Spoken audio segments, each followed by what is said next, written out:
that he refused to sell his birthright for was fantasy, Potiphar's wife. When he was in his own point of temptation, he refused to sell his birthright for a bowl of soup or a fantasy.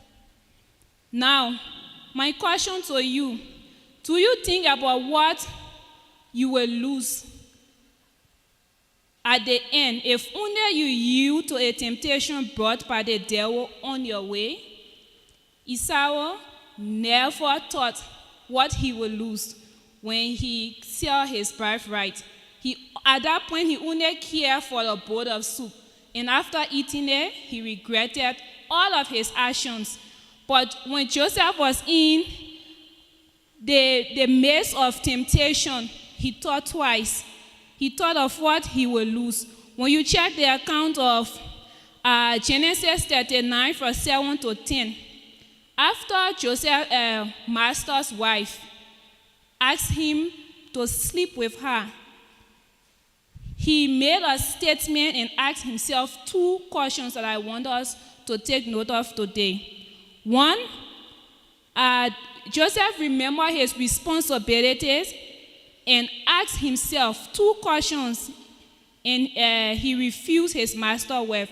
The first statement he made was, "Look, my master does not know what is with me in this house, and he has committed all that he has to my hand." Wow. My master, if he knew who his wife was, he never could have put me in charge of everything. But my master knows that he trusts me so very much. That's why he gave everything under my command, including his wife. Then he asked himself these two questions. How can I do this wickedness against my master? And number two, how can I sin against God? So it was as she spoke to Joseph day by day that he did not heal her to lie with her. Do you know, after Joseph refused his master's wife, she never stopped there. She kept on asking him again as the day went by. Satan won't stop with his temptation against you until he sees the end. Matthew chapter 4, when he went to tempt Jesus in the wilderness, what did he do?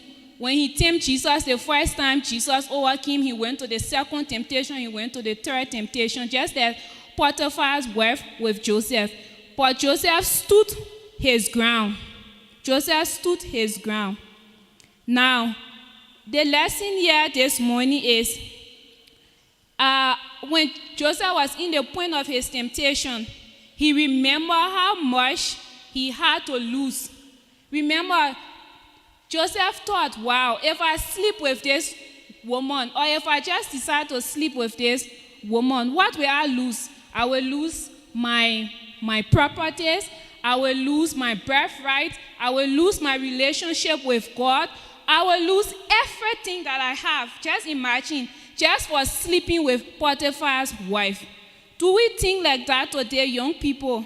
When we are in the point of temptation, do we ask ourselves before we yield to that temptation? Do we ask ourselves these questions? If I sleep with this man, young ladies, I'm talking to you. If I sleep with this man today for school fees, or for horse rent, or for money, or to buy a car, will I encounter a disease that will ruin my life? Or will my future be damaged? Will this man even use me for rituals? Do you ask yourself this question before you go on sleeping with that guy?